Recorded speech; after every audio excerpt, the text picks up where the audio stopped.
everyone. Today I am with my friends go to play in Taffing.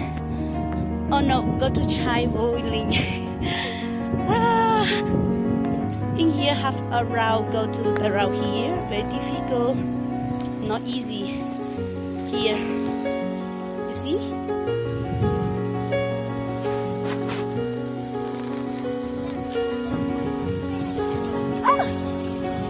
Oh my god. Xin chào tất cả mọi người. Hôm nay mình đi chơi với bạn mình nha mọi người nha. Chỉ đi vào ruộng thôi nên là khó lắm mọi người ạ. Vậy ạ. Vậy nha mọi người ha, tí xuống dưới rồi mình sẽ quay lại một đoạn video cho mọi người xem nha. Okay, on the way easy over there. You look here. They are my friends. Oh my god. Go phải đi. Bây giờ là gần tới đoạn đường mà nó easy rồi nha mọi người nha.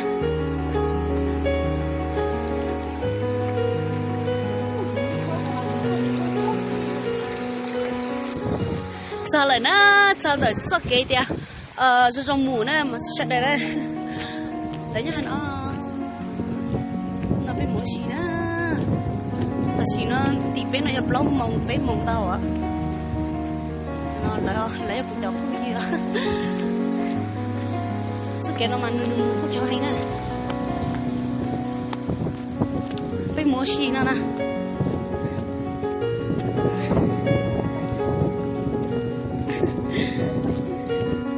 Ôi chà luôn xa hình đó.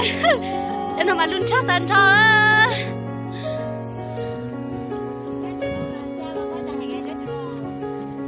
Sao cho nó dễ tin hình mà xa xí xí rồi. Thế tôi chỉ đã luôn cả đường nữa nè. Vì là cứ giống câu hình này. Đấy này. Sợ nhất là con chó rồi.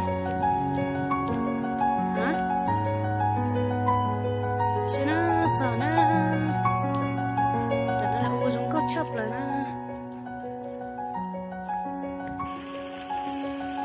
Nó là cái mũi xí nè.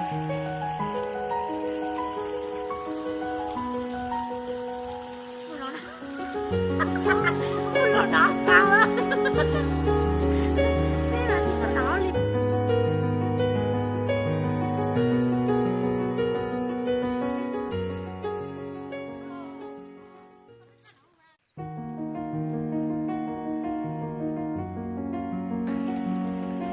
Một sáng cả sáng một hát quay cái này